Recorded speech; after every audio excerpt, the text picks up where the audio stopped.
आम्ही मंगळवारचं व्रत करत होतो, परंतु आमचा व्रत खंडित झालाय. मग त्या व्रताची सुरुवात कधीपासून करायची? किंवा मंगळवार माता भगवतीच्या नावाने आम्हाला धरण्याची इच्छा आहे, मग त्याची सुरुवात कधी करायची? तुळजा भवानी माता महाकाली शक्ती स्वरूपात ज्या भगवतीची आपल्याला मंगळवाराची व्रताची सुरुवात करायची आहे, ती या येत्या कोजागरी पौर्णिमेपासून करायची आहे. कोजागरी नंतर जो पहिला मंगळवार पडतो, आता पौर्णिमाच मंगळवारी आली, म्हणून या मंगळवारच्या पौर्णिमेपासून माता भगवतीचे मंगळवार सुरू करायचे आहे. हे मंगळवार कोणकोणत्या गोष्टीसाठी असतात? जर अंगावरती स्किन डिझाईज असेल, खरूज, नायटा इत्यादी वस्तू असतील त्याच्यासाठी असतं. निसंतान असतील, ज्यांना संतान प्राप्ती करायची असेल त्यांच्यासाठी देखील हे मंगळवारचे व्रत आपण करू शकता.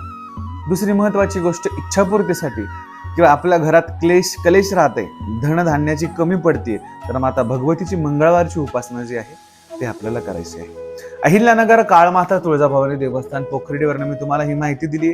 हा या माहितीतला पार्ट 1 आहे. पार्ट 2 मध्ये मी तुम्हाला मंगळवारचं व्रत कसं करायचं हे सविस्तर माझ्या युट्यूब चॅनलवर आणि इन्स्टा चॅनलवरती माहिती देणार आहे. ओम काली, जय भवानी.